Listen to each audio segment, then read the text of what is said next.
Assalamualaikum warahmatullahi wabarakatuh. Salam sejahtera bagi kita semua. Shalom, Om Swastiastu, Namo Buddhaya, salam kebajikan. Terima kasih telah hadir pada Innovation Talk sore hari ini dengan tema Talks Human to Me, How to do Research that Actually Connects. Perkenalkan, nama saya Olivinia Konita Putri, perwakilan dari Pusat Riset dan Inovasi Daerah Bapeda Provinsi DKI Jakarta. Bapak Ibu sekalian, Provinsi DKI Jakarta berambisi untuk menjadi top 20 kota global di tahun 2045. Untuk mendukung visi itu, tentu diperlukan sebuah inovasi dan juga riset yang mendukung kebijakan dan program yang ada di Jakarta. Nah, oleh karena itu, Bapeda Provinsi DKI Jakarta bekerja sama dengan Kajian Pengembangan Perkotaan SKSG Universitas Indonesia, Kementerian Ekonomi Kreatif RI, serta kolaborator lainnya menyelenggarakan acara Jakarta Innovation Days 2025 dengan tema Explore, Connect, Impact. Sebagai forum pertukaran ide dan perspektif lintas sektor, Innovation Talks kali ini dimaksudkan untuk menggather berbagai masukan dari berbagai pemangku kepentingan tentang inovasi dan riset di Jakarta.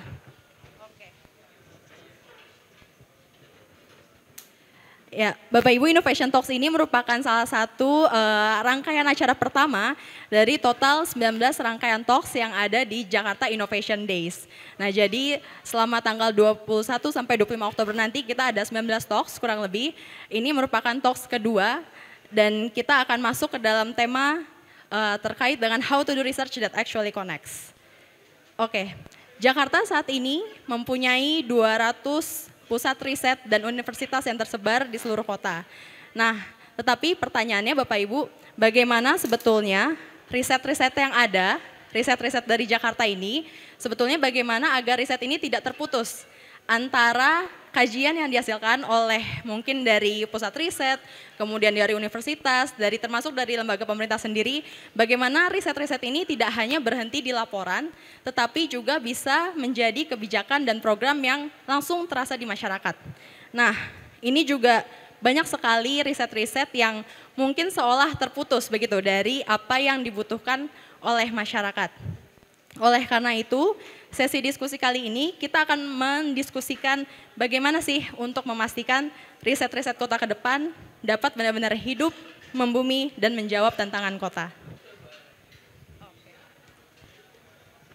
Ya, saya di sini akan ditemani dengan 3 narasumber.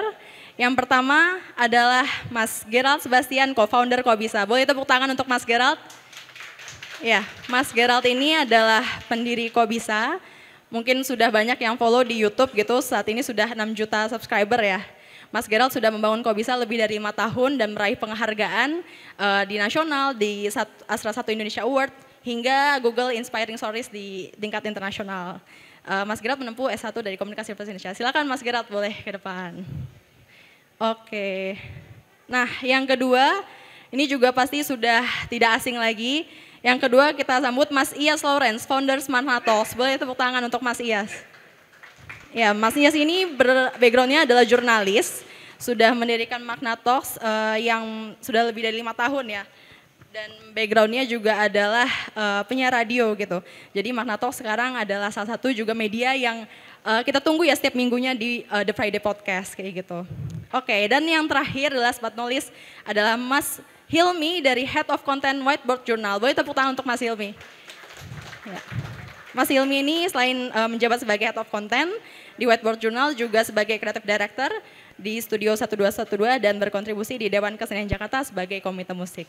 Oke, beri tepuk tangan yang meriah untuk 3 narasumber kita. Oke, apa kabar mas semuanya? Ini kebetulan cowok semua ya, tapi nggak apa-apa, di depan ada saya juga yang akan menemani.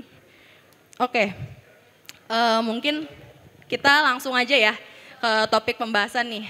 Tadi mungkin sedikit diceritakan gitu mas, bagaimana sebetulnya ini kan kita ada acara dari pusat riset ya dan Bapeda. Dan kemudian juga mungkin banyak nih di Jakarta sendiri ada sekitar 200 pusat riset dan universitas yang rutin membuat kajian, tapi kemudian pertanyaannya apakah kajian itu pernah sampai ke masyarakat dan sebetulnya benar-benar dibutuhkan atau enggak sih kayak gitu. Nah mungkin ini kita pertama-tama kita dengar dulu dari Mas Iyas yang dengan pengalaman di Whiteboard Journal gimana sih sebenarnya menggather apa sih aspirasi masyarakat dan kemudian bagaimana membuat research yang impactful. Boleh Mas Iyas silakan. Mas Hilmi. Sorry Mas Hilmi. Mas Hilmi ya sorry. Oke Mas Hilmi dari Whiteboard Journal silakan Mas. Cek. Oke. Saya Hilmi, bukan Iyas. Maaf. Paling aku boleh izin share beberapa hal dulu ya. Jadi apa namanya kalau belum ada yang belum tahu mungkin tentang Whiteboard Journal. Whiteboard Journal itu sebenarnya media tua ya. Kita dari tahun 2009 sebenarnya. Jadi apa namanya sekarang harus banyak belajar sama teman-teman di Magna sama di apa namanya kok bisa gitu karena mereka lebih baru dan punya energi baru gitu. Tapi kayak apa namanya mungkin setelah pandemi terutama gitu ya kita ngelihat sebenarnya kalau dari kacamata media tuh apa namanya challenge-nya adalah ketika gimana sih media itu tetap relevan ketika anak-anak zaman sekarang tuh juga secanggih itu gitu. Kayak kalau dulu tuh mungkin head to head-nya media tuh sama sesama media gitu. Kalau sekarang tuh kita head to head-nya bahkan sama sosok-sosok influencer gitu. Jadi kita punya positioning yang sebenarnya kalau kita memposisikan diri sebagai media tuh sekarang sangat challenging gitu. Tapi yang membuat kita mungkin apa namanya terus ada energi untuk apa namanya melakukan sesuatu hal yang baru adalah kita ngelihat sebenarnya semakin ke sini selain tadi ya bahwa apa namanya anak-anak zaman sekarang itu sangat-sangat canggih, kita tuh kalau ngelihat karena aku juga bekerja sebagai apa namanya di agency gitu ya, yang semua brand sekarang pengen nge-tap in ke Gen Z gitu. I assume juga teman-teman di konteks pemerintahan juga pengen relevan gitu ke Gen Z gitu. Tapi kita selalu memposisikan mereka Gen Z ini sebagai objek gitu, bahwa mereka adalah orang yang harus di-tap in gitu. Kita tidak pernah benar-benar mendengarkan gitu.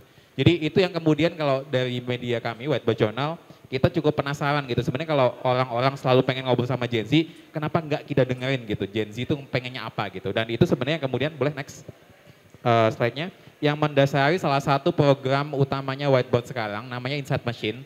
Basically ini sebenarnya inisiatif riset yang kemudian membungkus riset yang selama ini kalau ngomong riset gitu ya penelitian berat gitu. Ini tidak gitu, ini sifatnya lebih mudah, lebih apa namanya fun gitu untuk dilakukan. Tapi at the same time kita juga mengumpulkan aspirasi warga dan aspirasi Gen Z gitu dalam konteks ini gitu. Dalam metode yang lebih menyenangkan, sifatnya lebih gimmicky at times gitu. Tapi kemudian at the very core of the idea is data collecting gitu. Dan yang mungkin menarik adalah, mungkin yang membedakan ini adalah karena ini sifatnya fun, orang-orang tidak perlu dikasih disuruh untuk ikutan, mereka justru dengan partisipatif ikutan dan kemudian ikut menge-share gitu ke teman-temannya, gue udah ikutan nih, lo juga harus ikutan gitu. Contohnya apa? Next boleh? Nah ini kita kalau ngomongin hari ini kita konteksnya kota ya. Kita sempat bikin riset bersama Bintaro Design District. Ini kalau teman-teman belum ada yang belum tahu, ini tuh inisiatifnya Andra Matin, salah satu arsitek paling gaul ya sekarang gitu ya. Terus sama beberapa orang-orang di ranah desain dan arsitektur, mereka bikin inisiatif di Bintaro yang memang difokuskan untuk arsitektur dan desain gitu. Dan di sana kita diajak untuk jadi salah satu partisipator gitu. Dan di sana kita bikin inisiatif yang mungkin embryonya si Insight Machine ini gitu. Kita ngajakin orang-orang yang datang untuk ketika itu konteksnya adalah setelah pandemi gitu. Jadi kita sangat membayangkan masa depan tuh seperti apa gitu. Nah di sini kita ngajakin orang-orang untuk memetakan, di Bintaro, karena konteksnya adalah Bintaro Design District, Bintaro tuh masa depannya bakal seperti apa sih gitu ya. Jadi yang di sebelah, yang di booth itu, kita bikin orang-orang bisa main dan kemudian ikut menceritakan sebenarnya visi mereka tentang Bintaro di masa depan paling seru tuh apa gitu. Ternyata satu hal yang paling ditakutkan oleh warga Bintaro ketika itu adalah kenaikan harga tanah. Bener nggak? Ya. Terus ada satu lagi yang mungkin agak menarik ketika itu kita bikin interaktif panel gitu. Jadi di masa depan Bintaro itu lebih cocok di manage oleh siapa? Pemerintah atau swasta? Jawabannya yang mana? Tebak. Swasta gitu. Jadi ini Pemkot semua loh. Jadi itu, maksudnya inisiatif seperti ini yang kemudian yang bikin deg-degan adalah ketika itu ada Pemkot Bintaro yang datang gitu, kayak mereka ngeliat, ups gitu. Tapi ini satu hal yang kemudian membuat kita jadi semangat untuk melakukan riset gitu, karena Hasil riset dari yang kita lakukan di booth itu dipilih sebagai Best Exhibition Award oleh Mas Andra Martin. Dan kemudian kita juga bikin versi online-nya. Versi online-nya viral di sosial media, mungkin nggak viral seperti yang di viral levelnya Magna atau Kok bisa, tapi buat whiteboard itu viral yang cukup menarik gitu, dan ini yang kemudian membuat kita sering membuat inisiatif seperti ini. Next. Nah ini kemudian kita bikin yang kalau tadi sifatnya lebih gimmick ya, orang bisa main, ada personality quiz, orang bisa share di sosial media. Kita ketika itu setelah pandemi juga ngelihat sebenarnya musik yang dulunya cuma konsumsi anak-anak quote-unquote skena gitu ya, sekarang jadi komoditas untuk warga pada umumnya gitu. Pesta Pora tahun lalu dan tahun ini mungkin jadi festival paling ramai di sepanjang masa di Indonesia, 100.000 lebih gitu. Dan kita penasaran sebenarnya kalau dengan audiens yang baru ini, orang-orang tuh sebenarnya aspirasinya apa sih warga ketika mengkonsumsi musik gitu. Kita bikinnya ambisius banget, ada 100 pertanyaan, kita set KPI 20.000 user, dan kita kayak paling 2-3 bulan lah baru achieve gitu. Ternyata di seminggu pertama kita dapat 10.000 submission dan 20.000 itu less than a month gitu.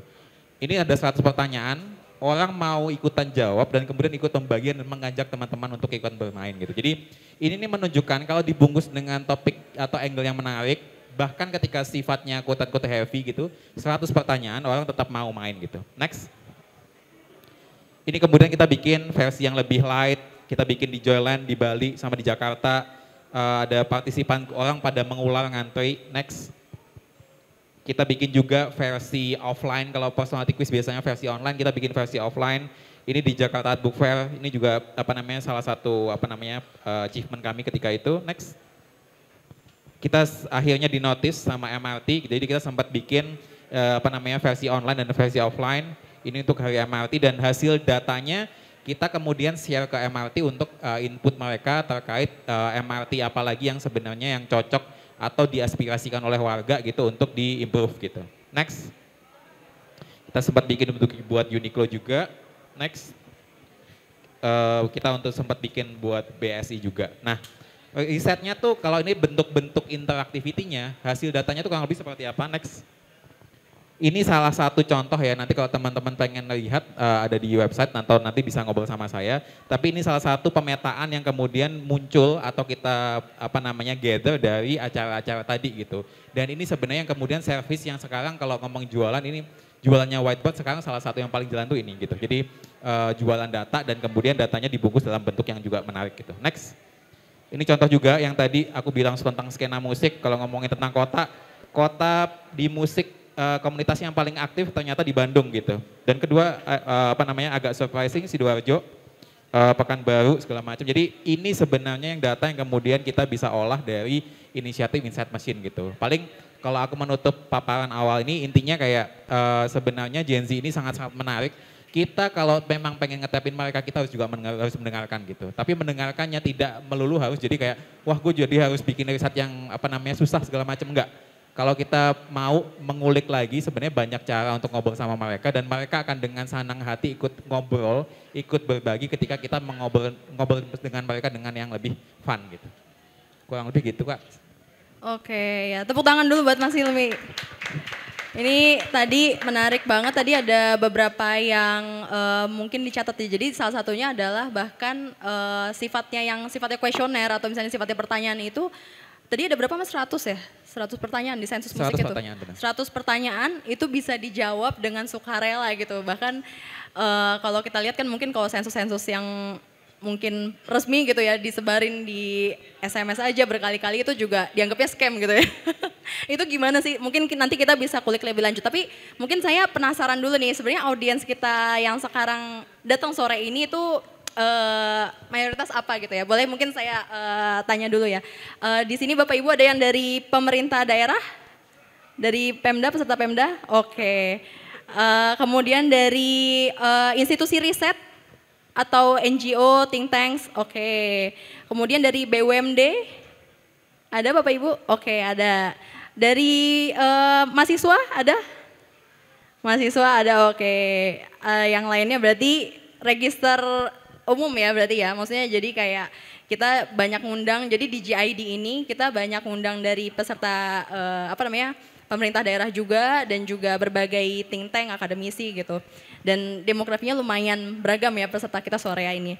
Oke, mungkin tadi mau lanjut dari Mas Hilmi gitu ya, kita bisa tarik bahwa ternyata pengumpulan data itu bisa dilakukan dengan menarik dan hasil insight-nya itu juga bisa sangat bunyi kalau caranya juga tepat gitu ya Mas Hilmi ya.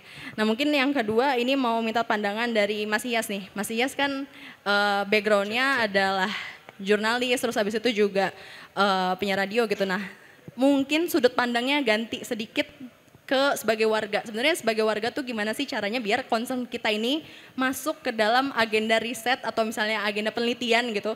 Karena mungkin banyak juga yang ngerasa sehari-hari kan kita yang ibaratnya hidup dan tinggal di kota ini. Mungkin kita yang tahu masalahnya, tapi kadang-kadang kok kayak nggak connect antara apa yang dirasakan masyarakat sehari-hari sama yang akhirnya diriset oleh mungkin lembaga atau misalnya pemerintah. Mungkin boleh Mas. Yes. Saya harus hati-hati dalam berbicara karena ada beberapa orang yang merekam. Sebelumnya terima kasih atas kesempatannya Olive dan juga teman-teman yang sudah hadir. It's such an honor for me dihimpit dua media yang begitu besar dan luar biasa, The Whiteboard Journal sebagai kiblat media anak gaul dari dulu hingga menjadi sesuatu yang sangat informatif dan sekarang membantu banyak warga dengan cara mereka riset dan juga kuesioner-kuesioner yang diberikan pasti membantu tim yang membutuhkan juga kan seperti tim statistik and so on. Kok bisa juga dalam waktu yang sangat singkat bisa sebegitu fenomenal, sebegitu besar memberikan informasi yang begitu penting untuk banyak orang. Jadi terima kasih banyak untuk dua laki-laki ada di sini. Tepuk tangan untuk mereka teman-teman. Tadi kan pertanyaannya bagaimana sebagai warga bisa menerima, bisa menyampaikan atau mengutarakan perasaan mereka, apa yang mereka lalui untuk kebutuhan riset gitu. Baru saja keluar 81% warga merasa puas kinerja wakil presiden kita. Boleh angkat tangan yang ditanya siapa? Apakah kalian bagian dari riset tersebut? Baik. Saya pun tidak. Jadi bisa disimpulkan bahwa ternyata data yang ada di luar sana belum tentu adalah faktanya gitu. Dan itu mungkin saya gunakan hari ini sebagai bercandaan, tapi kalau kalian pikir secara serius itu adalah hal yang sangat-sangat berbahaya. Saya dengan mudah bisa bilang bahwa 60% laki-laki di sini suka laki-laki, mungkin kalian juga bisa setuju dengan kata-kata saya gitu. Tapi faktanya tidak gitu. Siapa yang bisa bersuara di saat banyak informasi yang salah di luar sana? Saya tidak bilang 81% tidak puas ya, tapi saya sih ya nungguin. Enggak. Tapi at the end of the day menurut saya adalah faktor paling penting di sini karena saya bekerja di beberapa media. Faktor paling penting adalah ya salah satunya dua laki-laki di sini gitu. Peran media di era digital sekarang, bagaimana kita bisa menyuarakan apa yang kita rasakan, kita bisa langsung ke rakyat, kita tanya apa yang mereka butuhkan. 17+8 tidak mungkin terjadi apabila tidak ada riset, tidak ada obrolan dengan masyarakat, tidak ada. Dan penggeraknya adalah media, penggeraknya adalah individu-individu, penggeraknya adalah para influencer yang kalian bercandain gitu. Saya merasa bahwa pentingnya riset, terutama untuk saya sendiri juga, apakah saya bisa ada di media radio bisa bertahan lama, itu karena pendengarnya. Saya tahu dari mana kalau ada pendengarnya kalau tidak ada badan riset gitu. It's very important dan selalu saya gunakan dari hal-hal sesederhana siapa yang saya mau wawancara atau apa yang ingin saya utarakan. Jadi menurut saya jawabannya adalah faktor paling penting adalah, salah satu yang paling penting adalah penggunaan sosial media dan juga kepercayaan kepada media-media kecil yang bisa bersuara tanpa ada kepentingan lain di luar mengutarakan informasi ke masyarakat. Karena seperti apa yang kita tahu, banyak media di luar sana kepentingannya adalah ya kepentingan politik, kepentingan ya pemiliknya, kepentingan lain selain mengutamakan masyarakat gitu. Ya seperti itu. Silakan Lalu. Oke. Mungkin menarik nih Mas Yas. Berarti media ini jadi semacam intermediary gitu ya di antara masyarakat dan juga mungkin institusi-institusi yang membuat riset itu sendiri gitu. Baik tadi dari akademisi atau misalnya pemerintah atau misalnya think tank seperti itu. Nah sebenarnya mungkin ada nggak sih bentuk kerjasama seperti apa sih sebenarnya yang diharapkan dari media-media ini terkait dengan apa namanya agar menghasilkan riset yang sebenarnya itu bermanfaat gitu? Sesimpel libatkanlah kami. Ya kalau memang mau ada riset bagaimana kinerja Prabowo dan Gibran 1 tahun terakhir ya tanya kami gitu. Libatkanlah kami warga sekitar, libatkanlah kami media-media homeless yang biasa bicara sebaliknya tentang fakta gitu. Kalau memang itu yang kalian rasakan, libatkanlah. Satu itu. Kedua mungkin yang sangat dibutuhkan adalah dari sebuah riset yang biasa dalam bentuk data atau statistik. Bagaimana itu bisa ditranslate menjadi sebuah cerita. Bagaimana itu bisa ditranslate menjadi sebuah solusi. Oke, angka kemacetan di Jakarta luar biasa tinggi. Bagaimana kita translate itu kepada kebiasaan masyarakat menggunakan MRT. Itu kan sesuatu yang jauh lebih penting daripada data. At the end of the day saya rasa fungsi data itu kan untuk memberikan solusi ya, sama seperti desain gitu. Percuma kalau banyak nanya tapi nggak tahu solusinya apa gitu, menurut saya seperti itu sih. Mas Gerald atau Mas Hilmi mungkin mau nambahin? Oke, mungkin bisa langsung nih ke Mas Gerald. Tadi kan salah satunya juga apa namanya, gimana dari hasil riset habis itu kemudian jadi bunyi dan jadi suatu apa namanya solusi gitu ya, dari data jadi solusi. Nah kok bisa itu kan terkenalnya karena bisa mensederhanakan hal-hal yang rumit gitu sebenarnya, yang jawabannya tuh mungkin kalau ditanyain ke akademisi akan jadi panjang 1 jam 2 jam jadi lecture gitu kan. Tapi di kok bisa kita bisa jelasin mungkin dalam rentang 5 sampai 10 menit dengan konsep yang mudah dipahami. Nah ini mungkin bisa gimana sih sebetulnya mentranslate dari hal-hal yang rumit menjadi hal yang bisa sampai ke audiens gitu. Oke, thank you Mbak Olive. Saya bilang thank you juga ke Mas Yas karena tadi sudah diapresiasi juga obviously sama Mas Hilmi, dua media ngetren. Nyata tadi Mas Yas kenalin kita berdua terus nggak lama ngomong performa Prabowo Gibran. Kita agak kurang ajar, kita diseret bareng-bareng Mas nyata Mas. Padahal tidak mewakili. Bercanda bro. Oke, jadi ini ngomongin soal riset kan ya. saya bilang bagus performanya. Iya, Jadi, kan makanya. Oh iya, silakan. Kan saya tidak bilang jelek tadi kalimatnya. Iya. Kan tidak. Nah, halo.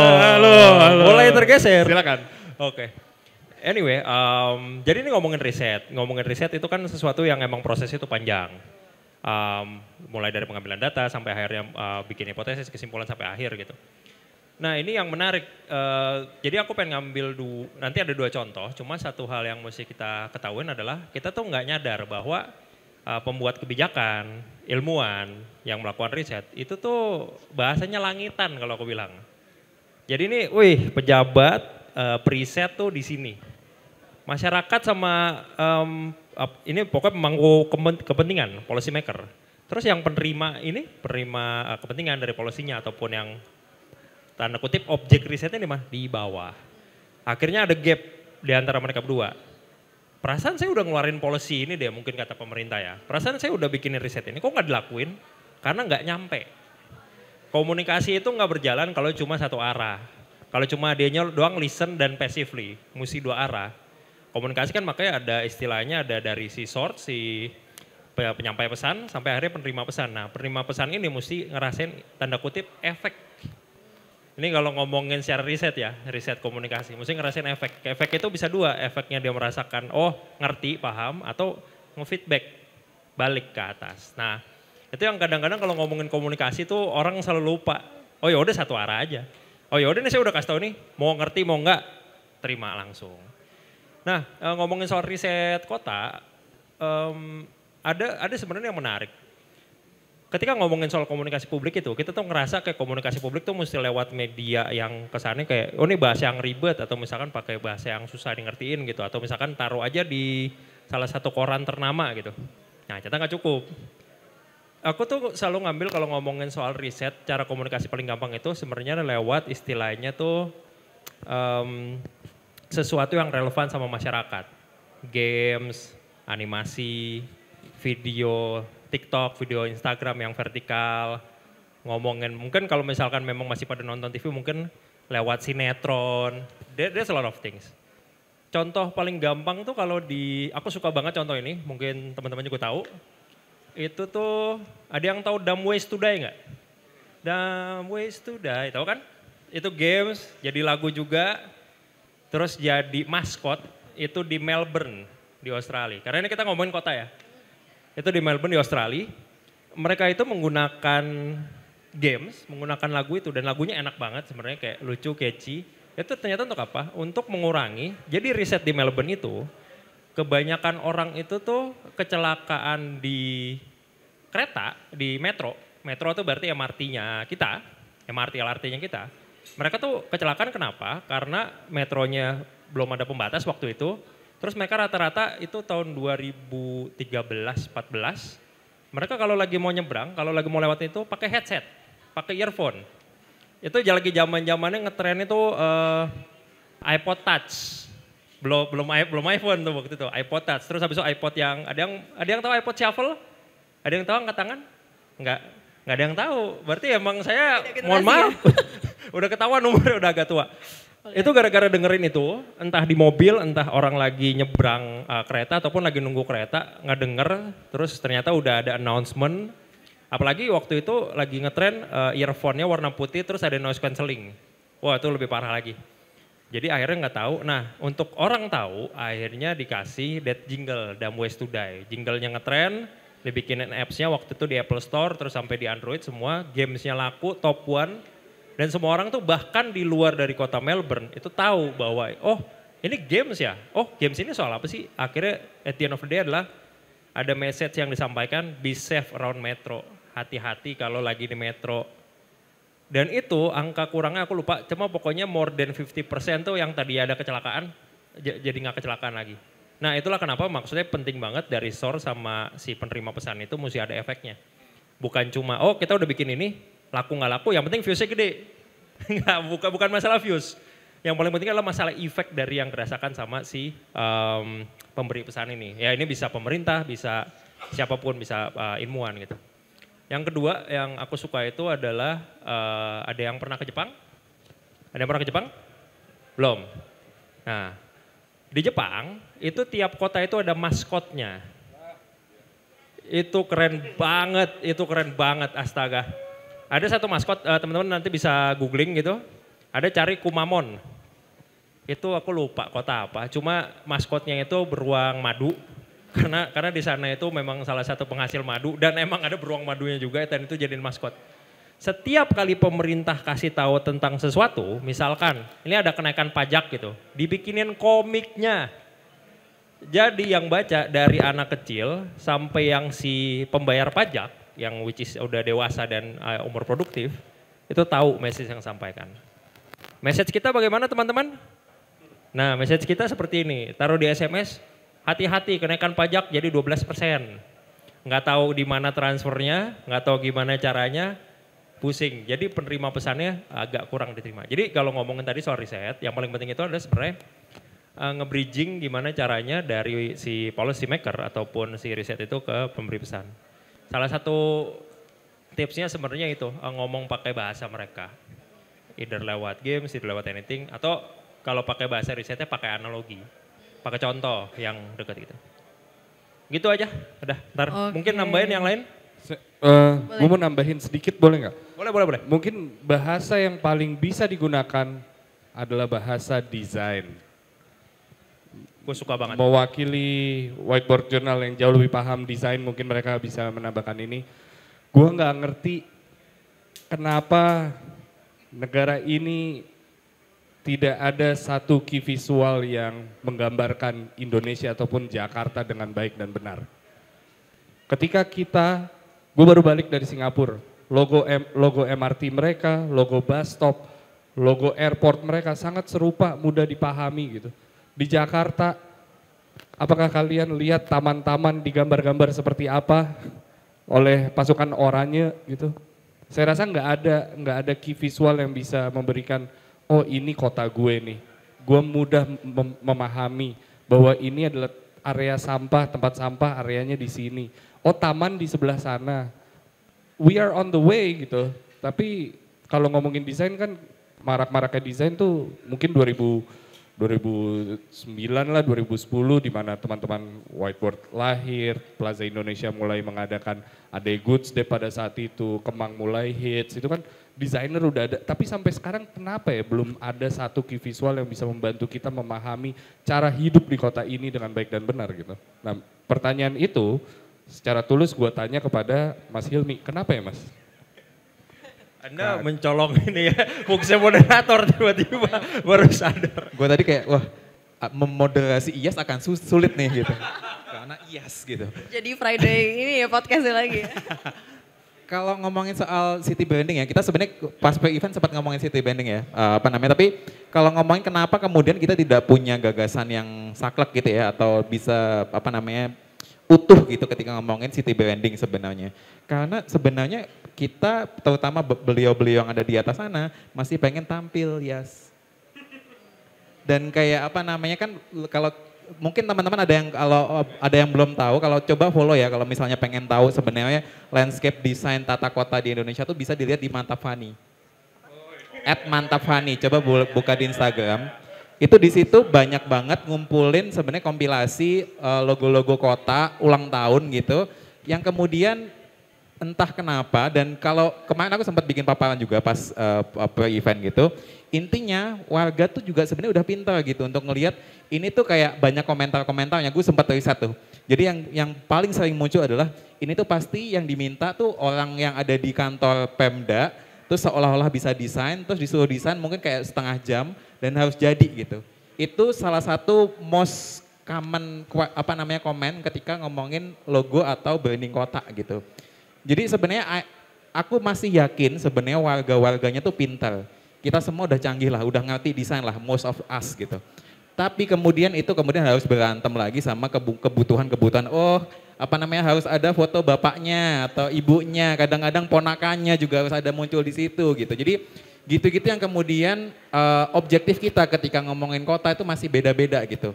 Orang ada yang beberapa wali kota atau beberapa pejabat daerah itu melihat kota sebagai album foto keluarga, Yas.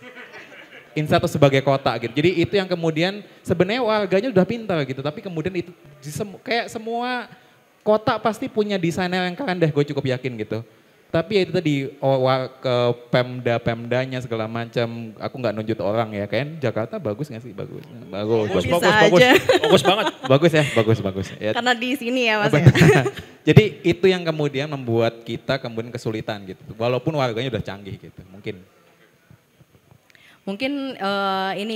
jadi kalau misalkan judul kita research that actually connects, mungkin di pemerintahannya sendiri juga belum connects gitu ya kerasanya ya, dari tadi masalah brandingnya gimana, kemudian juga narasi apa sih yang sebenarnya mau disampaikan gitu ya ke warga gitu.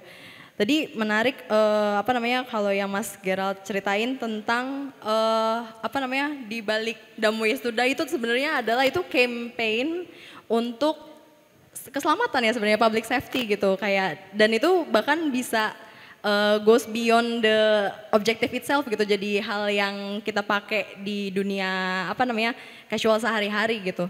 Nah mungkin ini juga mungkin balik ke zaman kita sekarang kan attention economy ya, mas-mas kalian gitu. Gimana sih sebenarnya dari kita mungkin kalau misalkan di riset itu kan objektifnya adalah laporannya jadi gitu, atau misalnya by the end of the year itu publish gitu. Mungkin kalau misalkan yang di pemerintah laporannya jadi, kalau misalkan dari akademisi yang penting publish di jurnal gitu. Nah tapi sebenarnya objektifnya tercapai tapi kemudian attentionnya nggak didapat gitu. Nah itu gimana sih caranya kita biar mungkin dari media nih bisa kayak kayak ngasih insight gitu. Sayang banget kalau misalkan objektifnya itu cuma sampai publish atau misalnya sampai di jurnal gitu. Gimana sih kayak nilai apa sih sebenarnya yang lulus kalau misalnya kita mikirnya masih kayak gitu. Ya, nggak usah tunjuk-tunjukkan. Ya, tunjuk-tunjukkan. Ya udah. Ini mungkin subjektif ya. Jadi mungkin nanti ada macam-macam gitu. Kelakuan. Mungkin gini, kalau ngomongin soal gimana caranya menyampaikan gitu, kita tuh selalu terkungkung bahwa report itu harus dalam bentuk buku. Itu. Jadi ini ngomongin soal cara menyampaikan dengan kreatif ya. Yang sebenarnya nanti akan ditambah oleh Mas Hilmi, enak kan ngelempar gini. Yang Mas Hilmi di mana bagian desainnya lebih banyak gitu.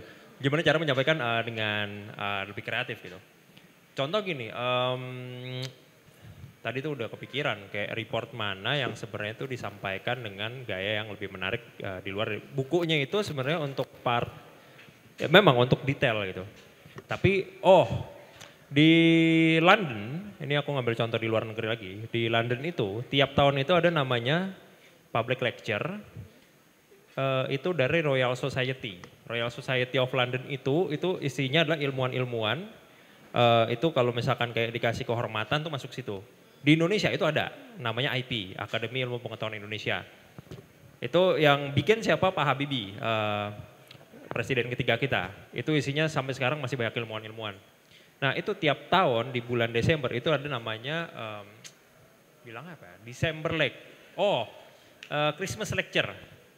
Mereka kan ngerayain Christmas kan kalau di London kan. Kalau kita kan mungkin ada Idul Fitri Lecture gitu ya. Oke. Nah itu adalah gimana caranya ilmuwan dengan tesisnya mereka. Tesis itu kalau di sini disertasi, S3-nya mereka itu harus present ke anak-anak. Harus anak-anak SD, SMP. Bahkan SMA aja dikit, tapi pas kita nonton itu terkagum-kagum banget. Disertasinya tentang apa? Keren-keren banget. Misalkan tentang fisika kuantum, berat banget. Tapi mereka ternyata si ilmuwan itu kayak ngajakin anak-anak main. Coba sini panggil 5 orang dari masing-masing itu ngasih di tiap sudut tuh pegangin kayak semacam kain. Terus dia ngejelasin soal gravitasi. Di tengahnya ada bola bowling. Nih di tengah. Coba kita gerakin bola yang lain. Bolanya makin lama jadi muter ke situ. Nah ini namanya gravitasi. Itu keren banget dan ternyata cara mereka menyampaikan report jurnal mereka itu adalah dengan teatrikal. Cara mereka untuk menyampaikan report yang tadinya susah ini, memang angka-angka itu ada, tapi ternyata angka-angka itu untuk mengetahui. Tapi kan yang penting adalah, balik lagi adalah efek dari penerimanya itu. Nah Royal Society tiap tahun itu ngasih tahu itu. Jadi di luar dari public lecture cuma ngajar di kelas, ini benar-benar kayak ngajakin, mereka punya ada satu jargon yang aku suka banget, itu adalah if you can explain, ini bahasa Inggris, if you can explain to 5 years old child, you can explain to everyone. Jadi kalau kita bisa menjelaskan hal yang sulit ke anak umur 5 tahun, kita bisa menjelaskan ke semua orang. Nah, kadang-kadang kebijakan kita itu ngomongnya nggak ke anak umur 5 tahun, ke sesama aja. Yang kadang-kadang ke sesama, itu kagak diperiksa terus ada typo segala macam. Nah, itulah mungkin soal communication policy kita yang menurut aku pribadi subjektifnya adalah itu yang justru harus mulai disampaikan sih. Ya saya melempar ke sebelah saya. Kok Anda selamat? Anda dulu maksudnya. Saya rasa kalau misalnya di London ada itu di Indonesia tuh ada. Teman-teman media juga suka bikin report akhir tahun gitu. IDN juga ada Millennials Annual Report, kalau nggak salah Gen Z Annual Report. And it's really interesting, mulai dari berapa yang milih jurusan ini sampai berapa orang, seberapa sih kopi yang kejual tahun ini. It's really really interesting. But I want to point out, mumpung lagi ngomongin kampus gitu, saya rasa Indonesia merupakan salah satu tempat di mana orang-orang yang bekerja sangat berbeda jurusan kampus mereka dulu gitu. Itu kan sebuah permasalahan dan itu sebuah data gitu, real data, real facts. Bahkan saya bisa melakukannya sekarang gitu. Siapa di sini yang bekerja tapi sangat berbeda dengan jurusan kuliahnya? Angkat tangan. Ya. Tuh saya udah melihat ada beberapa di belakang. Nah itu kan membuktikan bahwa ini ada kesalahan nih, bahwa kita tidak tahu dunia asli gimana gitu, atau kita mungkin diburu-buru ketika milih jurusan, atau kita bisa dibilang ngikutin orang tua gitu, atau bisa juga ngikut temen gitu. Ketika riset itu udah ada, saya nggak pernah tahu apakah ada solusinya atau tidak gitu. Nah sekarang kan pertanyaan gimana kita bisa punya solusi gitu. Sesimpel kerjaan, let's say auditor, itu kan nggak berhenti di audit gitu. Kita harus menganalisa ke depannya bagaimana bisa bisa surplus atau bisa tidak begitu lagi gitu. Nah sama menurut saya adalah riset seperti ini harus ditindaklanjuti dan bekerja sama antara beda-beda kementerian, beda-beda teman-teman swasta, itu menurut saya penting sekali sih untuk menggabungkan banyak teman dan diskusi dan bicara. Tapi permasalahan itu juga menjadi masalah menurut saya. Negara ini kebanyakan diskusi, kebanyakan acara begini nih. Ini gue tuh paling bukan males ya, gue tuh paling gedek gue kayak ini kita ngomongin, kita kayak ayo kita bikin solusi bersama. Besok-besok kalian rapat di Sheraton 4 jam kayak nggak jadi apa-apa. Terus nanti pas di follow up, iya tapi sekarang tuh fokusnya lagi dimakan gratis. Jadi selalu selalu ada disrupsi setelah kita diskusi yang begitu indah gitu. Jadi I don't know, semoga kedengeran terus jadi sesuatu tapi I don't think so. Disclaimer, saya baru kenal Iyas di forum ini, jadi kalau apapun yang disampaikan saya nggak ikut-ikut. Oke, paling kalau tadi ya Iyas menyampaikan poin yang menarik menurut gue gitu, karena sebenarnya banyak ya sebenarnya yang kita sudah lembaga-lembaga lokal yang rilis temuan data gitu tiap tahun gitu, Jakpat ada, IDN juga ada, tapi tahu nggak kenapa itu kemudian tidak jadi apa-apa gitu, atau jadinya gitu-gitu aja gitu. Karena yang baca adalah yang baca report-report yang tentang Gen Z, millennials, behavior segala macam itu bukan pemerintah, itu adalah brand. Brand kebutuhannya untuk komersil doang gitu. Padahal pemerintah juga harus baca gitu. Mereka juga harus tahu gitu sebenarnya landscape-nya seperti apa yang kemudian bisa dilakukan. Tapi sebagai dari pengalaman yang gue rasakan gitu ya, itu yang baca justru kebanyakan orang-orang brand untuk menjual produk mereka gitu. Padahal pemerintah juga harus menjual kebijakan mereka gitu supaya kebijakannya kemudian bisa terlaksana dengan baik gitu. Jadi masalahnya sebenarnya bukan kemudian bagaimana apakah riset ini sudah cukup banget gitu. Setiap tahun tuh berapa ratus ribu orang lulus dari skripsi gitu ya. Tapi skripsi kan ya udah jadi pajangan di kampus doang gitu. Padahal kalau coba pikirkan bagaimana kemudian kalau misalnya tadi yang contohnya Gewat bahwa setiap disertasi kemudian bisa dibumikan gitu ya untuk warga bisa mengerti gitu. Kayaknya masalah dunia atau masalah Indonesia tuh setidaknya bisa selesai gitu. Tapi sayangnya skripsi itu cuma jadi pajangan di perpustakaan segala macam. Padahal kalau itu misalnya beneran dibumikan, disampaikan, dilihat oleh pengambil kebijakan bahwa mereka harus mengambil certain policy terkait temuan-temuan risetnya gitu, itu akan jadi something yang memang mungkin nggak semua, karena kayak Indonesia beyond saving, right? Tapi for a certain part of kayak mungkin kemacetan bisa ada titik cerahnya gitu, misalnya kayak disparitas antara Indonesia atau Jakarta dengan luar Jawa gitu bisa kemudian bisa ketemu gitu solusinya gitu. Jadi sebenarnya inisiatif dari pemerintahnya sendiri untuk membaca dan mengerti warganya itu sangat-sangat perlu untuk kemudian di elevate gitu, dan I think JID ini inisiatif yang baik gitu ya, titik mulai yang baik gitu. Apakah ini menyelesaikan masalah? I don't think so, tapi hopefully ini bisa, karena banyak dari Pemda daerah lain yang datang ya, hopefully juga ngelihat gitu bahwa ini tuh seru gitu, kita bisa ngobrol sama teman-teman dari berbagai macam kalangan, terus kemudian semua diajak ngobrol dan warga juga diundang untuk berpartisipasi gitu, untuk menceritakan sebenarnya aspirasi mereka seperti apa gitu. Jadi I think ya yang perlu kita lakukan adalah lebih banyak mendengar sih daripada mungkin cuma wah pemerintah gitu nomor 1 antek asing. Oke, ini kayaknya kalau tadi mungkin poin yang aku catat juga adalah gimana sebetulnya kita bisa moving the indikator, nggak cuma tercapai ketika tadi kan misalnya hasil reportnya keluar, tapi juga sampai ke impact-nya itu benar-benar sampai nyata gitu hasilnya. Dan mungkin kalau di sini juga tadi kan banyak yang report berhenti hanya di laporan aja, tapi juga sudah selesai kewajibannya tapi nggak bunyi. Dan mungkin tadi poin menarik juga yang Mas Hilmi bilang gitu, kalau riset-riset ini ternyata lebih banyak digunakan untuk brand karena mungkin objektifnya jelas gitu ya, objektifnya adalah selling gitu kan. Nah ketika pemerintah atau misalnya think tank atau misalnya lembaga-lembaga lain yang fokusnya adalah kebijakan publik, output ini agak lebih sulit untuk diukur gitu. Mungkin nggak se direct revenue misalnya seperti itu. Nah itu mungkin gimana sih kalau misalkan dari sudut pandang media melihat itu kayak kita nih mungkin kalau misalnya di pemerintah help us to understand like how we should translate the revenue-nya itu dalam ke policy. Gue berbahaya lagi megang mikrofon. Di tengah ya. Kita berdua nggak kenal sama Ilya, saya baru kenal sekarang. Bukannya negara terbiasa berbisnis dengan warganya ya? Maksudnya itu kan, enggak itu kan warga apa keluarga itu dia yang ngomong. Iya dan pemerintah kan biasa berbisnis dengan swasta ya dan itu kan umum gitu. MBG kita tahu pitching lah, jangan ke MBG deh, kemana ya? Ini proyek KM.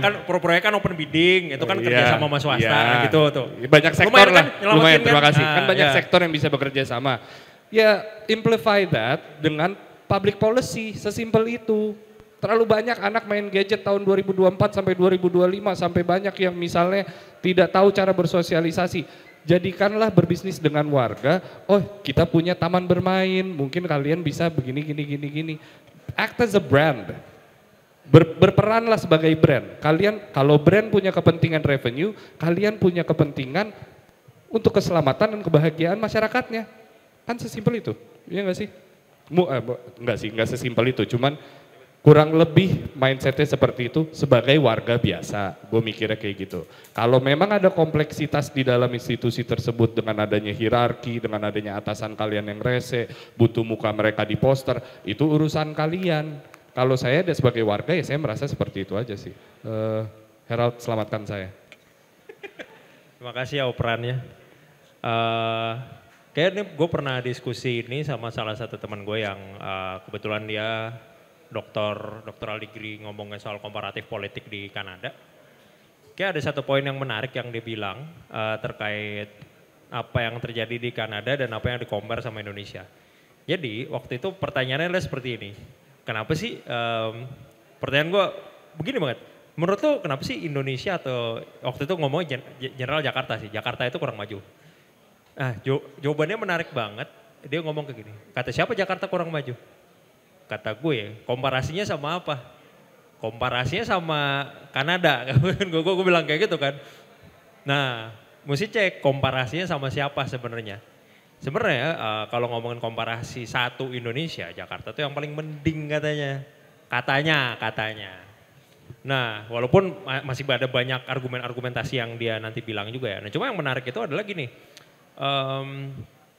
kita lihat perkembangan itu ternyata di luar dari semua kebutuhan politik yang mesti tampil dan segala macam, ada kebutuhan yang sebenarnya itu tetap dijaga dan itu nggak bisa diapa-apain. Contoh, di sini ada teman-teman yang dari Transjakarta, tidak ngaku. Transjakarta dari tahun 2008 sampai sekarang itu harganya 3.500. Itu nggak boleh digoyahin sebenarnya. Coba naik dikit aja 4.000 gitu. Nggak usah jauh, apa 5.000 gitu. Teriak pasti warga Jakarta. Kita udah bertahun-tahun sama kayak bensin subsidi, ini agak kesana gitu. Ternyata segitu hebohnya kebijakan kita, ternyata walaupun tanda kutip ya, kadang-kadang kita aku bilangnya apa ya, asal cepol kena gitu. Kadang-kadang oh ini kena gitu. Contoh 2 kebijakan yang lumayan menarik tapi memang tanda kutip masih merugi itu Transjakarta sama BPJS. Seberapa membantu BPJS sekarang, terutama sorry itu tapi BPJS itu membantu bukan kalangan menengah ke bawah, menengah. Ke bawah itu dari zaman dulu selalu terbantu. Waktu itu kalau nggak salah ada Askes kan. Tapi gara-gara ada BPJS, menengah itu tuh paling kasihan. Duitnya pas-pasan, kalau sakit harus bayar. Gimana caranya kalau duit pas-pasan, kalau sakit bayar pun nggak terlalu mahal. BPJS masuk di situ. Dan lihat berapa banyak, kalau compare bahkan sampai Amerika sekalipun, wah asuransi kesehatan BPJS kita lebih bagus gitu. Jadi dibilang komparasinya harus kemana? Memang untuk urusan demokrasi PR kita masih sangat banyak. Maka dari itu saya lempar demokrasinya ke Hilmi yang berat. Saya juga baru kenal Gerald tadi di ruangan itu jadi enggak. Gimana ngelanjutin demokrasi? Enggak, kalau ngomongin kota kali ya, dibalikin ke kota aja biar aman. Apa namanya, tadi kan kita mungkin kesulitannya adalah bagaimana kemudian kalau idenya adalah bagaimana sebuah pemerintah kota itu harus juga berpikir sebagai brand. Brand mungkin bisa melakukannya dengan mudah karena mereka KPI-nya tangible gitu, revenue gitu. Pemerintah tidak bisa mendapat menggunakan revenue sebagai target gitu, sebagai tujuan gitu karena memang fungsinya bukan seperti itu. Tapi suka atau tidak suka, memang pemerintahan zaman sekarang juga harus melihat yang intangible gitu. Karena selama ini yang dilihat cuma hasilnya aja gitu. Kalau kita ngomongin air tuh ada hulu sama hilir gitu. Yang selalu diperhatikan cuma ketika udah jadi produk gitu, udah bisa dipasarkan gitu. Meanwhile pemerintah dengan resource-nya, dengan kewenangannya harus juga hadir ketika dia masih bentuknya adalah biji gitu, ketika dia belum berbuah gitu. Karena itu juga kalau ngomongin kota lagi ya, dibalikin kota gitu. Salah satu mimpi kota Jakarta adalah tahun depan pengen jadi kota global gitu. Kota global tuh apa sih? Kota global tuh standarnya kayak Tokyo, kayak New York, segala macam gitu, kota besar di dunia gitu. Tapi yang perlu diingat, dan ini mungkin penting buat teman-teman di pemerintah kota lain adalah, salah satu key indicator untuk sebuah kota bisa diconsider as a global city adalah sebenarnya banyak elemen-elemen yang intangible gitu. Ketika pengen jadi global city, sebuah kota harus punya sekian belas galeri yang hidup gitu. Ketika pengen jadi global city seperti Tokyo, seperti New York, seperti Paris, sebuah kota harus punya sekian bioskop gitu. Itu kan nggak pernah dipikirin gitu, karena kayak yang ngapain gue mikirin bioskop, ngapain gue mikirin galeri gitu. Tapi semua hal itu akan pada akhirnya akan membuat sebuah kota hidup gitu. Kenapa bioskop penting? Kenapa galeri penting gitu? Karena kesenian membuat orang bisa satu terkoneksi. Terus kemudian juga membuat imajinasi warga juga hidup gitu.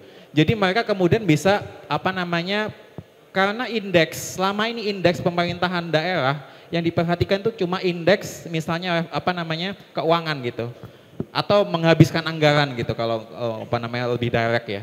Sebenarnya indeks yang perlu diperhatikan adalah indeks kebahagiaan warga kota gitu. Karena indeks kebahagiaan warga kota juga salah satu hal penting yang dijadikan syarat sebuah kota jadi global city gitu. Dan kebahagiaan kota itu akan hadir melalui taman kota, bukan lapangan padel.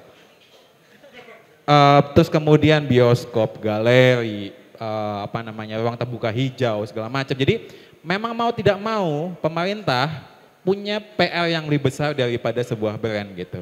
Tapi that's what you sign up for gitu.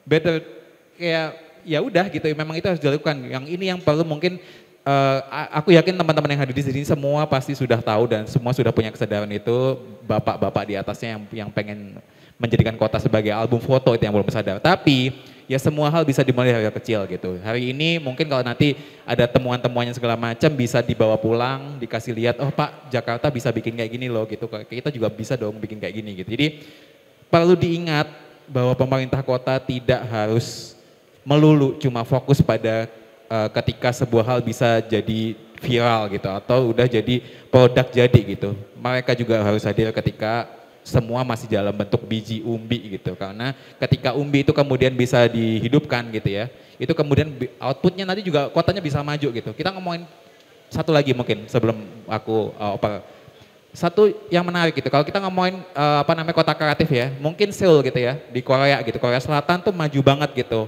industri popnya gitu. Tapi mereka juga sangat-sangat punya dedikasi terhadap kesenian yang non-pop gitu. Kalau ngomongin teater, mereka punya satu distrik yang fokus teater tradisional bahkan gitu. Not even a modern theater gitu. Mereka punya satu distrik yang fokus memang untuk kesenian yang sifatnya lebih kesenian non komersil gitu.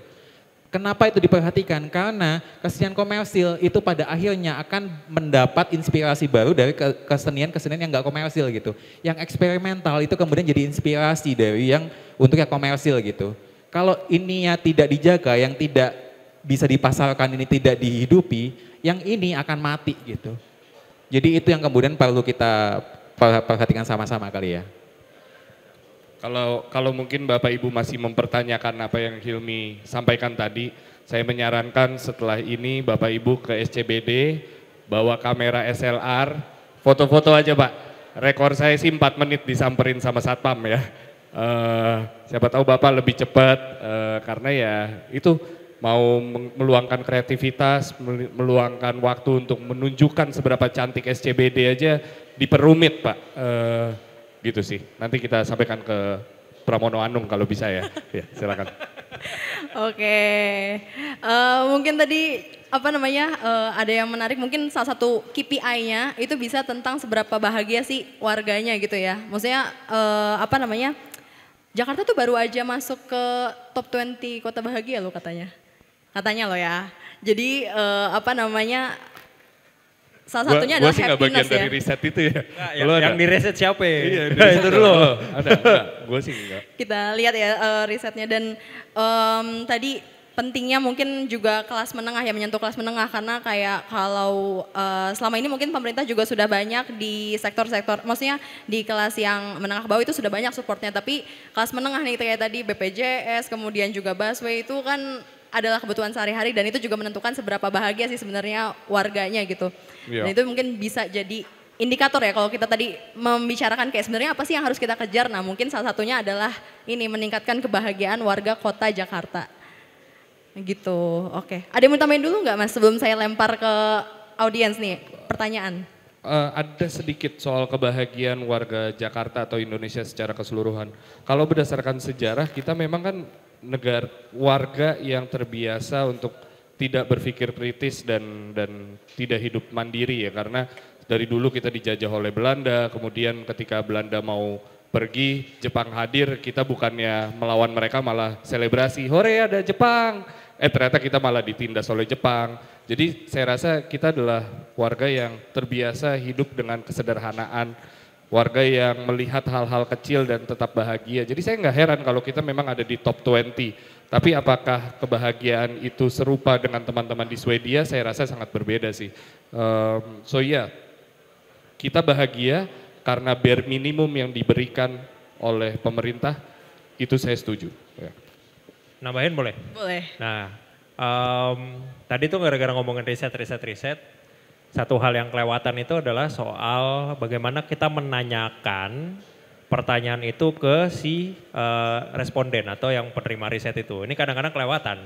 Contoh, ini baru kemarin aku ngobrol sama salah satu NGO di bidang perdamaian gitu, soal toleransi dan intoleransi beragama, suku agama ras dan lain-lain. Pertanyaannya gini, oh daerah sini aman kok risetnya semua orang itu semua orang bertoleransi antara umat beragama, karena pertanyaannya begini. Dan itu dilakukan namanya lembaga riset yang memang dari luar negeri. Pertanyaan risetnya kayak gini, apakah kamu merasa kamu adalah bagian yang intoleransi? Susah banget, ditanya ke siapa? Ke kampung-kampung yang memang tidak mengerti bahasa itunya. Bahasa istilahnya jargon-jargon ini. Terus menurut kamu kaum minoritas ini menurut kamu kaum minoritas ini apakah mengganggu atau tidak? Pakainya kaum minoritas. Minoritas aja mereka nggak ngerti, minoritas mayoritas. Terus kan bingung kan sama hasil risetnya, tapi bentar deh, walaupun hasil risetnya bagus, tapi kenapa kenyataannya mereka masih banyak istilahnya intoleransi terhadap orang-orang minoritas ini, kurang lebih gitu. Akhirnya dicoba lagi risetnya dengan bahasa yang diganti. Ganti bahasa gini, apakah kalau misalkan kamu ditinggal satu lingkungan itu, ada orang yang suku agama rasnya berbeda, kamu suka atau enggak? Nyata 80% enggak suka. Cuma padahal itu bahasanya istilahnya bahasa yang jargon itu diubah jadi penggunaan bahasa sehari-hari. Nyata hasil risetnya itu benar-benar 180 derajat. Dan akhirnya setelah hasil riset, pokoknya ada beberapa bahasa yang diubah itu. Salah satunya itu, terus misalkan, kalau misalkan di pertemanan kamu ada yang suku agama rasnya berbeda gitu. Apakah kamu masih ingin berteman? Kebanyakan besar enggak. Apakah kamu menjunjung tinggi bahwa tidak boleh ada suku agama ras lain lagi di tempat ini? Nyata sebagian besar iya. Jadi segitu, tanda kutip ya, segitu desperate-nya gitu. Dan ini di satu daerah yang memang daerah konflik, bukan Jakarta, tenang. Nah jadi ketika hasil riset yang baru itu keluar ternyata banyak hal ya yang ternyata harus mulai disentuh gitu. Ternyata ada banyak hal yang ternyata belum teredukasi terkait si toleransi terhadap suku agama ras ini gitu. Nah ternyata dengan kita mengubah bahasa kita dan ngomong ke audiens dengan cara yang tepat, kita bisa menghasilkan riset yang lebih tepat. Gitu. Nah ngomongin tadi, menyambung demokrasi yang tadi, itu soalnya baru keinget, nah itu yang menarik di Kanada, itu misalkan ada bangunan udah tua banget. Berapa banyak gedung-gedung tua kita yang masih belum terurus di sini. Nah mereka itu jelas banget kalau bangunan ini abandon dalam waktu kurang lebih setahun, terus nggak jelas, akhirnya kurang lebih dipegang lagi sama pemerintah gitu. Nah mau dibikin apa, ternyata itu voting kemana? Ke DPRD-nya. DPRD-nya itu benar-benar perwakilan rakyat, bukan berarti DPRD di sini tidak benar-benar perwakilan rakyat ya, mohon maaf. Tapi di sana contohnya, ini Gue baru kenal sama Gerald. ya. Nah si DPRD ini ngasih tahu hasil voting dari tiap-tiap mungkin di sana kan pakai distrik ya, di distrik manapun gitu. Ini pengen dibikin apa ya, terutama di sekitar situ. Nyata dari hasil voting terus hasil musyawarah beberapa kali muncullah si gedung tua ini mau dirobohin, mau dibikin jadi taman. Artinya apa? Artinya si pemerintahnya ngomong dan ngobrol sama orang-orang yang ada di situ. Entah bisa jadi taman, kadang-kadang tuh nggak harus jadi taman, kadang-kadang ya mungkin kebutuhan di sana lebih banyak misalkan pasar gitu. Pasarnya juga bukan pasar dalam tanda kutip ya, jadiin mall gitu. Enggak, tapi ini benar-benar pasar UMKM yang ada di distrik itu mereka bisa jualan. Distrik tuh di sini ekuivalennya pasti kelurahan situ bisa jalan gitu, terus habis itu jualan di sana. Nah itu menurut, tadi aku suka banget yang Mas Hilmi bilang itu adalah gimana caranya kita lebih banyak listen gitu. Nah mungkin temanku yang bilang waktu itu tuh dia lebih banyak listen ke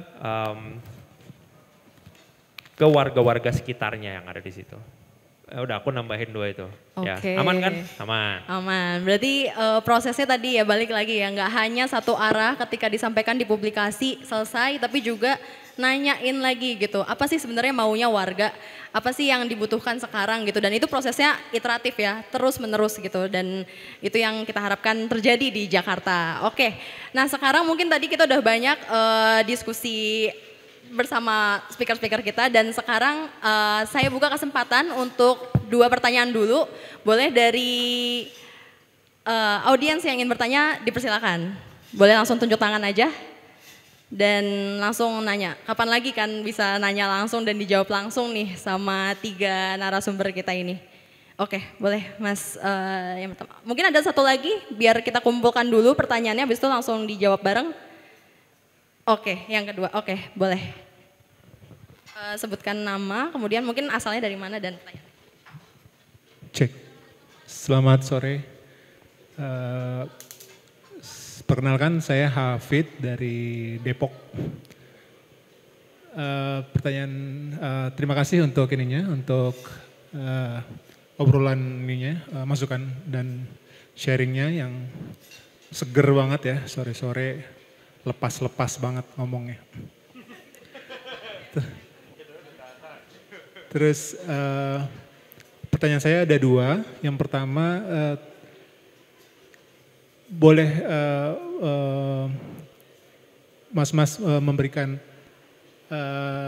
kan riset kadang-kadang terbagi-bagi macam-macam, ada yang kuartal, ada yang semester, ada yang tahunan. Itu treatmentnya bagaimana kira-kira untuk per kuartal, untuk keperluan apa dan bagaimana penyajiannya dan bagaimana mentreatmentnya gitu untuk masing-masing itu kan ada macam-macam gitu. Dan yang kedua adalah untuk tingkat RT ini Mas, kan juga sedang sekarang kita juga sedang seru-seru juga ya untuk RT itu. Semakin mandiri dan semakin pinter-pinter lah gitu di tingkat RT gitu. Nah untuk risetnya kan juga kita juga di RT kan di grup-grup WhatsApp RT ini juga sering ada masalah juga yang butuh riset juga. Ya minimal gimana iuran tertib lah, minimal tuh paling minimal. Selemah-lemahnya iman tuh iuran RT tertib tuh gimana gitu. Bapak Pak RT? Bu, calon Pak. Oh calon. Calon. Okay. Kan digilir. Biasanya kan digilir. Iya. Kayaknya udah diincer nih saya nih Pak. Oke, nah ya seperti itu. Bagaimana untuk riset dan supaya lebih memaksimalkan metodologi riset dan semacam riset dan kebijakan itu di level akar rumput ini, Pak. Makasih. Boleh dijawab sekarang atau? Kumpulin dulu kali ya, Oh, langsung kumpulin dulu. 2 tadi. Lanjut aja. Gua nge-tag dulu ya, gue jawab yang RT, sisanya lu. Gua nggak bisa yang lain. Kurang ajar emang ya. Tapi gue juga ada tambahan RT, ada sesuatu yang menarik. Ya, lanjut. Baik, Assalamualaikum warahmatullahi wabarakatuh. Saya baca ini Mbak. Saya kira harus dibaca kan. Perkenalkan nama saya Haikal, saya dari Depok. Kenal? Sama-sama Depok? Enggak. Satu RT Pak. Warganya? Satu RT ya. Oh satu RT, oh. Pertemuan warga jatuhnya. Jadi karena ini saya lihat abang-abang ini praktisi media ya. Pertama saya ingin menanya prospek media ke depan seperti apa.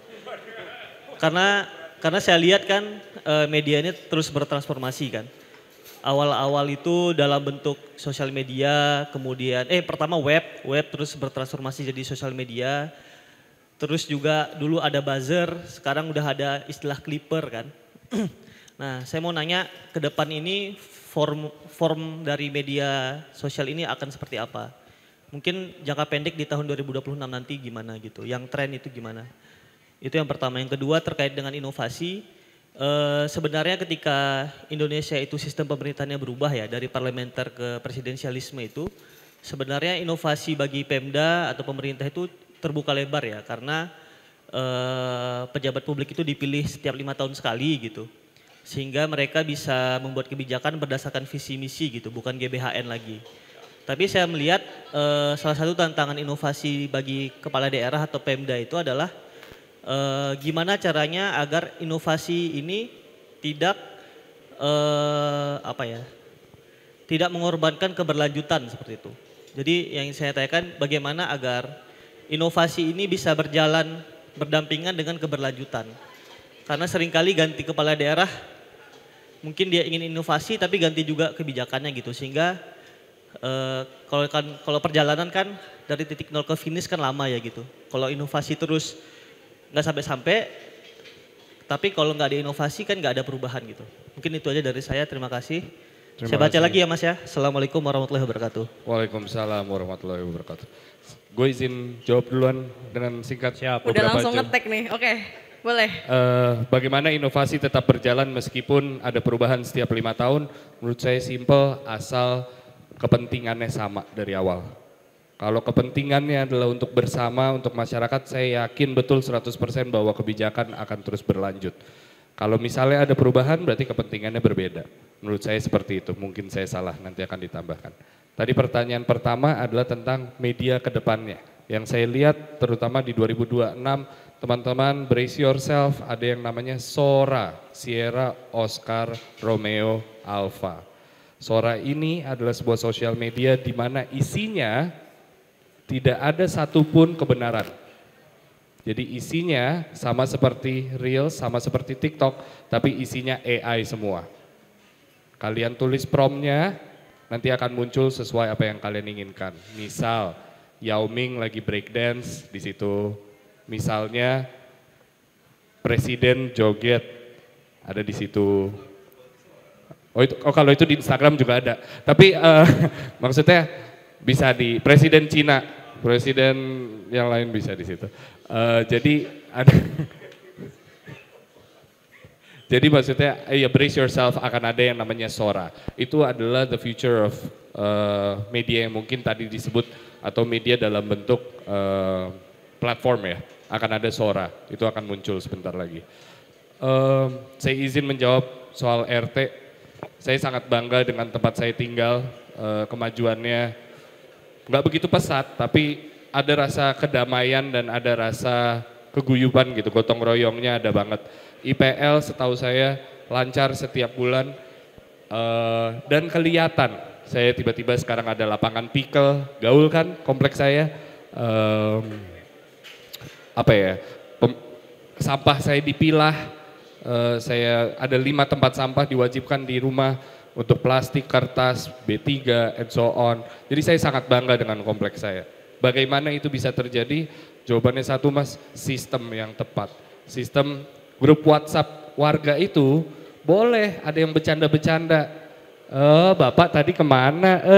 Itu mah nggak apa-apa di grup WhatsApp. Tapi dipastikan ada juga sistem WhatsApp khusus announcement, ada juga sistem WhatsApp khusus untuk IPL. Untuk IPL harus buka rekening beda, bukan rekening pribadi. Terus ada nyewa orang untuk misalnya menagih setiap bulan. Hal-hal itu sebetulnya bisa terjadi apabila sistemnya rapi sih, menurut saya seperti itu. Sisanya akan dijawab oleh bapak-bapak ganteng di sini, silakan. Lempar dulu. Tadi pertanyaan pertama ada sekait RT. Bagaimana, kalau yang pertanyaan pertama tadi riset yang beda-beda waktunya. Ada yang mungkin riset yang pendek, jangka pendek, ada yang jangka menengah, jangka panjang. Nah itu kira-kira gimana sih perbedaan topik sama treatmentnya gitu. Yang kedua tadi perubahan di level RT gitu ya. Yang apa namanya bisa diinin. Ya. Aku jawab RT dulu, menarik nih. Seru. Jadi actually aku udah gak tinggal, jadi kan dulu kan ada tinggal di rumah orang tua lah. Di salah satu daerah di Jakarta Barat gitu. Udah lama gak kesana, tahu-tahu pas kembali ke sana, tahu-tahu di cat dong depannya ada tulisan daerah Panutan Adipura 2024. Hah? Kaget. Ternyata daerah rumah nyokap itu jadi percontohan untuk Adipura. Perasaan selama saya tinggal kagak bersih-bersih amat gitu kan. Kok tiba-tiba jadi bersih? Ternyata sesimpel pada masa itu ketua RT-nya apply. Sesimpel itu aja. Apply doang. Daftar buat Adipura. Pas sudah mau mulai daftar, sebulan ke belakang benar-benar dibersihin semua itu. Jalannya bersihin, terus tiba-tiba fungsi IPL-nya jadi beliin buat tanaman. Terus dicat ulang, diaspal ulang, wah semuanya bagus. Kabel-kabel yang ngaco itu dipanggilin PLN biar semuanya rata. Jadi pas emang sih mungkin karena ini ya, karena udah terbiasa di sana jadi kelihatannya ya perubahannya mungkin sedikit tuh. Tapi ternyata pas ada waktu itu ngebawa istri ke sana, ngebawa teman-teman ke sana kayak, wih bagus juga tempat lo ya. Sebagus itu ya. Karena kita kelamaan di sana. Sama kalau misalnya kita kelamaan di Jakarta gitu, kita tuh jadi lupa sebenarnya ketika kita keluar, kita kan baru bisa benar-benar ngelihat 100% apa yang terjadi itu kadang-kadang kalau kita pakai istilahnya bird eye view gitu dari jauh. Oh ternyata emang ada perubahan gitu. Nah tadi sudah ditambahkan sebenarnya sama Yas terkait sistem, cuma nambahin lainnya itu adalah perlunya si ketua RT ini untuk ngobrol di luar lingkungan RT-nya sebenarnya. Kenapa bisa tahu Adipura? Karena dikasih tahu sebenarnya sama lurahnya. Lurahnya kebetulan punya sistem yang lebih baik gitu. Pada daftar semua, yang kebetulan tembus waktu itu ketua RT-nya saya yang sudah menjabat selama 30 tahun. Kayaknya itu rahasia umum ya. Tolong saya nggak mau jabat lagi. dan ini masih menjabat juga sampai sekarang. Dan kita udah berapa kali pemilu di sana tetap dia lagi yang menang. Padahal dia cuma waktu itu cuma pengen bantu-bantu doang. Itu yang soal ketua RT. Terus tadi ada lagi yang soal kuartal. Tergantung ya. Jadi kalau bisnis itu semakin cepat ngeluarin report semakin bagus sebenarnya. Kalau ini jadi tergantung konteks sih Mas. Kalau bisnis itu semakin cepat semakin bagus. Per bulan kalau bisa. Per kuartal itu untuk melihat kira-kira di kuartal depan kita bisa ngapain. Itu yang tadi makanya komunikasi itu harus selalu dua arah. Data itu harus selalu ngasih insight. Kalau data cuma data doang, ya kita sesimpel ngumpulin data gitu. Ini yang menarik. Teman-teman tahu FTL, Jim? Jim FTL tahu ya? Pernah sering lihat ya? Saingannya FitHub. Ini tebak-tebakan. Ini ada yang record nggak sih? Ya udah biarin nih. Menurut teman-teman lebih profit FitHub atau FTL? Kira-kira. FTL. FitHub. Cabang lebih banyak FitHub. Tapi kalau profit, nggak tahu. Jawabannya lebih banyak FTL. Lebih profit FTL, sorry. Kalau cabang mungkin nggak terlalu banyak. Kenapa? Karena ternyata satu hal yang dilakukan sama FTL itu adalah dia tujuan utamanya itu untuk kenyamanan. Bukan untuk banyak-banyak ke cabang. kenyamanan si pengguna gym. Walaupun mungkin ada banyak fit-up yang sebenarnya ya nggak terlalu beda jauh lah, cuma beda-beda tipis gitu. Satu kenyamanan, kedua memang tujuannya itu untuk tanda kutip revenue-nya mereka. Makanya pas aku pernah ngobrol sama salah satu ininya FTL, salah satu pendirinya FTL gitu. Dia ngomong satu hal yang menarik. Saya kan selalu ngomongin, iya datanya gimana? Data tuh nomor 10 lah. Hah? Kok data nomor 10? Yang pertama apa? Yang pertama adalah ya buat si ininya dulu, untuk kebutuhan si customer. Loh kok kalau data nomor 10 gimana? Bro, data kalau kagak ada insight-nya percuma bro. Kayak gitu. Kita punya nih data revenue segini, jumlah yang datang segini. Kita ada sih traffic jumlah datang sehari itu bisa lebih dari 1000 satu gym gitu kan. Terus apa gunanya kalau cuma bolak-balik doang gitu? Enggak, yang penting insight-nya. Dia di sana berapa lama, terus ngapain, perlu pakai PT atau enggak. Ternyata salah satu cara paling profitnya dia adalah yang ngebedain sama FitHub. PT-nya tuh jualan. Jadi makanya di FTL itu kenapa rame? Karena ada yang barengan sama PT. Di FitHub itu rata-rata latihannya sendiri, PT-nya terpisah. Ini enggak, PT-nya kalau dapat klien, dapat bonus. Ternyata itu yang ke-skip. Nyata dia ngelihat satu market di mana orang-orang yang istilahnya orang-orang yang latihan fitness itu rata-rata nggak tahu caranya gerakan-gerakannya itu. Dan mencari PT yang kurang lebih nggak terlalu mahal, tapi tempat fitnessnya oke dan bisa di mana aja. Udah, nyentang semua. Dari situ dia profit. Jadi ngomongin soal data itu kalau bisnis konteksnya memang mesti lebih cepat. Cuma kalau pengen ngomong pemerintah nggak enak ya. Tolong Pak Hilmi tolong saya nanti ya. Ya nanti untuk pemerintah bisa dijawab sama Hilmi.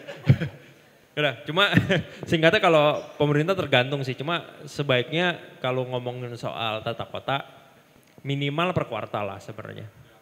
Nah, supaya kita bisa langsung ngambil keputusan yang lebih cepat. Ya kecuali emang ada urgent kayak kemarin mungkin yang pasca demonstrasi itu ya mesti cepet-cepetnya. Kalau bisa ya segera gitu, sehari 2 hari gitu. Kita kayaknya mutusin nggak jadi. Nggak jadi, saya menarik perkataan apapun yang saya pengen katakan. Oke, terima kasih. Tadi ada satu lagi ya? Saya lempar ke Hilmi dulu untuk jawab. Ntar baru yang terakhir soal media. Oh ya udah media. Masa depan media itu tadi udah dijawab sama Mas Iyas. Terus cuma mungkin tambahan yang menarik itu adalah tadi barusan kita bertiga ngobrol di sana. Ngomongin soal definisi. Iya bener dong. Definisi kami. Iya, definisi kita apa? Karena ada sebutannya kita itu disebut homeless media. Bahasa homeless media nggak punya rumah, enggak. Bahasa Indonesia media gembel. Jadi sebenarnya nggak clear nih, kita punya website, tapi ada di sosial media juga gitu. Terus bedanya sama kreator yang punya media tuh apa? Nah terus ngebedain lagi. Nanti ada tambahan lagi tuh kalau ternyata medianya pakai AI gitu. Nah, jadi makanya satu hal yang lagi kita mau define itu adalah sebenarnya istilah new media ini tuh pengen ngarahin kemana. Nextnya itu ke sana. Media itu istilah next wave-nya mungkin paling gampang itu media itu paling gampang nanti ke depannya adalah siapapun bisa bikin media sebenarnya. Siapapun, dimanapun, kapanpun gitu. Karena semua udah punya sosial media. Yang nanti ngebedain itu adalah kredibilitas dari medianya. Kenapa sampai sekarang, sampai detik ini nih, aku baru ketemu sama Mas Hilmi kan. Whiteboard Journal tuh udah, Mas, seneng banget ketemu Mas. Media paling ngetren pada masanya, terutama buat anak-anak Kemang gitu kan. Whiteboard Journal, the best. Jadi itu kenapa? Karena udah bangun kredibilitasnya dari lama gitu. Magna Talks ya udah kredibel banget untuk ngomongin hal-hal yang terkait, bilang apa bahasa Indonesia? Siniar, podcast. Ya. Jadi itu yang ngebedain sama mungkin media-media yang lama. Media terutama mungkin tadi yang ia sempat sampaikan gitu. Si influencer-influencer itu kadang-kadang juga jadi corong. Yang kadang-kadang bisa mewakili tanda kutip komunikasinya kita. Itu pun lagi mau kita define media. Cuma what's next adalah siapapun bisa jadi, siapapun bisa bikin konten kapanpun dan dimanapun. Yang jadi masalahnya adalah, yang jadi next problemnya adalah gimana cara kita ngebedain konten yang kredibel dan enggak. Itu sampai ke tarafnya AI. Kita bisa ngebedain AI atau enggak gitu. Karena udah kemarin banyak yang ketipu kan. Bu Sri Mulyani ngomong apa? Ya pokoknya tentang gaji guru kalau nggak salah kan. Ya, itu ternyata AI. Rapi banget lagi AI. Jadi the nextnya itu ya butuh banget justru klarifikasi terkait hal itu dan kita mesti kebentengin terkait itu juga. Udah? Siap. Saya lempar. Oke, ada 2 pertanyaan ya. Tapi gue coba jadiin satu ya. Karena sebenarnya ada 2 kemiripan nih. Apakah ngomongin RT sama nge-manage media gitu. Miripnya di mana gitu. Karena kalau kita ngomongin mungkin RT dan pemerintah lah ya, pemerintah kota lah segala macam gitu. Sama media sebenarnya sekarang tuh kalau aku ngelihatnya sebenarnya aku buka-bukaan aja ya. Kalau di whiteboard dulu tuh kita punya editorial plan itu untuk 1 bulan. Sekarang nggak ada 1 bulan. Jadi kita bikin seminggu. Bahkan kita setiap hari, setiap pagi itu ada social listening. Jadi kita memantau sebenarnya yang di luar sana tuh lagi apa gitu. Karena that's the only way we can still relevant gitu untuk ngobrolin juga apa yang obrolin di luar sana. Apakah harus kemudian ngikutin apa yang terjadi di sana? Itu tidak. Yang penting kita tahu dulu gitu. Supaya kemudian kita tahu bagaimana meresponnya gitu. Dan I think itu juga penting untuk dilakukan sebagai warga juga gitu. Karena kan setiap hari kayak tadi ada contoh yang baik dari Gerald gitu. Kayak kemarin ada demo, ada beberapa kompleks perumahan. Kebetulan teman gue ada yang tinggal satu kompleks sama I think Nafa Urbah. Dan ketika itu dia langsung kemudian aktif dengan warganya untuk mengontrol supaya